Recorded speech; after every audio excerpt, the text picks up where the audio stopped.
അവന്റെ ആ ധീരതയായാലും അല്ലാത്തതായുള്ള യുദ്ധം അള്ളാഹുവിന്റെ മാർഗത്തിൽ തന്നെയാകുന്നു. അത് നമ്മളെ ദീനീ പ്രവർത്തനമൊക്കെ സൂട്ടാണത്. നമ്മള് ഏത് പ്രവർത്തനം ആയിക്കോട്ടെ, മഹല്ല് കമ്മിറ്റി അടുത്തായിക്കോട്ടെ, എല്ലാവരോടും ഞാൻ മഹല്ല് കമ്മിറ്റി പ്രസിഡന്റാണ്, മഹല്ല് കമ്മിറ്റി സെക്രട്ടറി ആണെന്ന് പറയാനല്ല. പടച്ചോനെ, ഇത് ഈ സമൂഹത്തിന് ദീന് പരത്തണാണ്. ഈ മഹല്ലത്തിന്റെ മൊത്തം ദീനി കാര്യത്തിന് നേതൃത്വം നൽകുകയാണ്.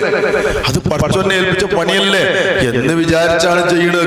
എല്ലിനും കൂടി അടക്കണ്ടാവും, അതിനൊക്കെ കൂലി ഉണ്ടാവും, അതിനൊക്കെ നല്ല കൂലി കിട്ടും.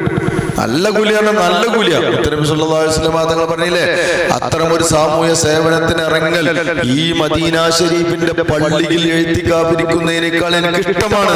മറ്റൊരു 10 കൊല്ലം എഴുത്തിക്കാപ്പിരിക്കുന്നതിനേക്കാളാണ് വന്നത്.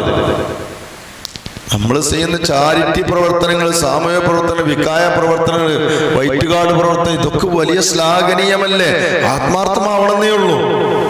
ഭയങ്കര കൂലിയല്ലേ? അപ്പൊ ഉദ്ദേശം ഉണ്ടാവുകയും വേണം.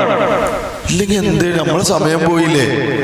നമ്മളിപ്പോ എന്തെങ്കിലും ഒരു കാര്യം ചെയ്തു, അതിന് നല്ല ഉദ്ദേശം അല്ലാന്ന് വെക്കുക, പടച്ചോന്റെ ഭാഗത്ത് കൂലി ഉണ്ടാവില്ല. പടച്ചോന്റെ ഭാഗത്ത് കൂലി ഉണ്ടാവില്ല. പിന്നെ നമ്മളെ സമയം എന്തിനു കളഞ്ഞു, നമ്മളെ കാശ് എന്തിനു കളഞ്ഞു? ഒരു ഉപകാരം ഉണ്ടാവില്ല. അള്ളാഹു കാക്കട്ടെ.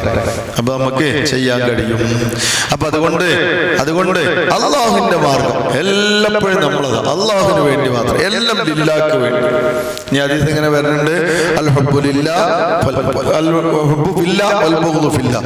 അള്ളാഹുവിന്റെ മാർഗത്തിൽ ഒരാളെ ഇഷ്ടം വെക്കുക, അള്ളാഹുവിന്റെ മാർഗത്തിൽ ഒരാളെ ദേഷ്യം വെക്കുക, ഇതൊക്കെ കൂടിയിട്ടുള്ള കാര്യമാണ്.